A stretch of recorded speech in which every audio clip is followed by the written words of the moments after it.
देखिए, बिहार की धरती पर लगातार हमारी बहनों बेटियों की अस्मत को लूट लिया जा रहा है। कहीं भी बिहार में कोई महिला सुरक्षित नहीं है और खासकर मुजफ्फरपुर में लगातार यहां वाकयात हो रहे हैं। अभी कुछ दिनों पहले कैसे पूरे देश ने देखा कि यहीं कुर्नी की एक बच्ची 9 वर्षीय बच्ची का कितनी निर्ममता से बलात्कार करके हत्या कर दिया गया।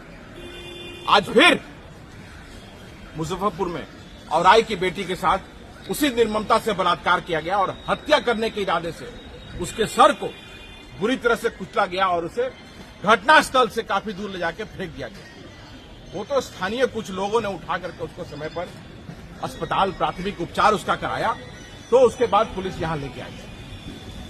तो मामला ये नहीं है कि गिरफ्तारी किसी की हो जाए, मामला ये है कि ये हत्याएं, ये यौन शोषण, ये बलात्कार की घटनाएं रुकनी चाहिए, जिसे रोकने में बिहार पुलिस, बिहार की सरकार असमर्थ है। हम इसकी घोर निंदा करते हैं। आप अभी मिलकर आ रहे हैं, बच्ची की स्थिति देख कर आए हैं, क्या स्थिति है अभी? ये मार्मिक स्थिति है। एक 15 वर्षीय बच्ची को इतनी बुरी तरह से आप उसके सर के पीछे में मारेंगे। 16 उसकी हड्डियां टूटी हुई थी सर में। कौन इंसान ऐसा करता है? अपने अपराध करने के बाद और अपराध को छुपाने के लिए इस तरह की वाकयात करना, कोई सही इंसान जो मानसिक रूप से विक्षिप्त होगा वही करता है ऐसा। तो जितनी भी कड़ी से कड़ी सजा हो, सजा उसे मुकर्रर होनी चाहिए।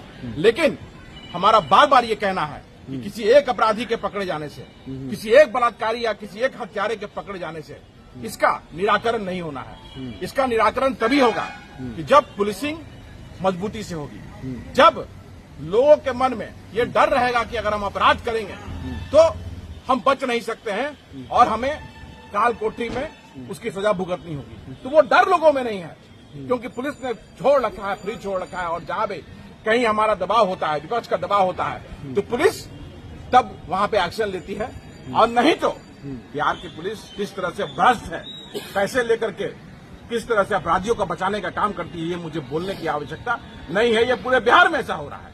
ये सिर्फ कोई मुजफ्फरपुर की धरती नहीं है, पूरे बिहार में ऐसा हो रहा है। तो ये ऐसी घटनाएं रुकनी चाहिए, क्योंकि ये बार बार हमारे समाज को शर्मसार कर रहा है। हमारी बहनें बेटियां बिल्कुल भी सुरक्षित नहीं है। कब किस अनुसूचित जाति की बच्ची, कब कोई दलित, कोई पिछड़े समाज की बच्ची, कब कोई अति पिछड़े समाज की बच्ची, कब कोई अकलियत की बच्ची, मुसलमान समाज की बच्ची किसको किडनैप करके कहाँ किसका बलात्कार कर दे, कोई नहीं जानता है। आज लगातार पूरे बिहार में ऐसी हत्याएं, ऐसे बलात्कार, ऐसे यौन शोषण, उत्पीड़न, शोषण हो रहे हैं, जिसे रुकना चाहिए। लेकिन ये सरकार के रहते हुए ये संभव नहीं है।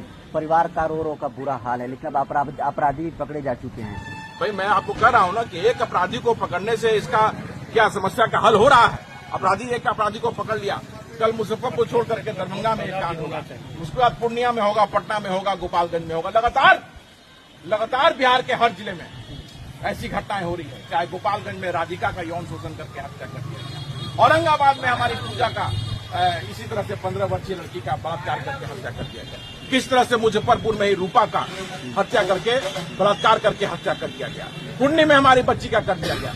लगातार पूरे बिहार में इस तरह की हत्याएं हो रही है और पुलिस प्रशासन मूक दर्शक बना रहता है या अपराधियों के पक्ष में अपराधियों को बचाने का काम करता है। तो इसका हल तभी मिलेगा जब लोग जागेंगे और अपनी बेटियों की सुरक्षा के लिए, अपनी सुरक्षा के लिए एकत्रित और संगठित होकर के वोट की चोट से प्रहार करके इस सरकार को हटाने का काम करेंगे। आदित्य जी, अभी लोकसभा का मानसून सत्र चल रहा है। अभी हाल ही में बिहार विधानसभा का मानसून सत्र संपन्न हुआ, लेकिन इतनी बड़ी घटनाएं घटी है, ये किसी ने भी आवाज उठाने का काम विधानसभा में नहीं किया। भाई, तो गरीब का बेटा के लिए मैं खड़ा हूं ना।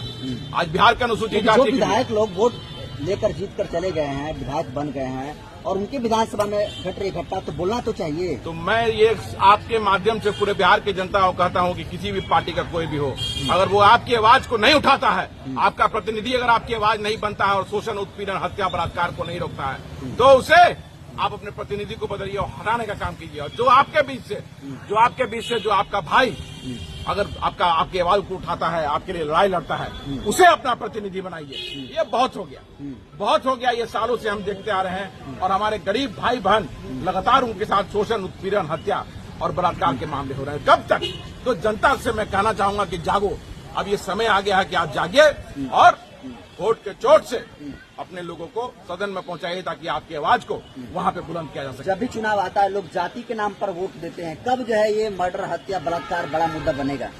भाई इसलिए तो मैं कह रहा हूं कि लोगों को जगने की जरूरत है और एकत्रित होने की जरूरत है। जात पात में जब तक बट के आप वोट करते रहेंगे, ऐसे ही आपके बहनों बेटियों की हत्या और बलात्कार होते रहेगा। आपके भाइयों के खून से धरती को लाल किया जाता रहेगा। तो अभी भी मौका है, जागिए और जात पात से ऊपर उठ करके ऐसे लोगों को चुनिए जो आपके लिए बुलंदी से आवाज उठा करके लड़ाई लड़ सके। क्या मांग है इस घटना में आपकी? जो देखिए सरकार क्या है ना कि सरकार मुआवजों तक ही सीमित है।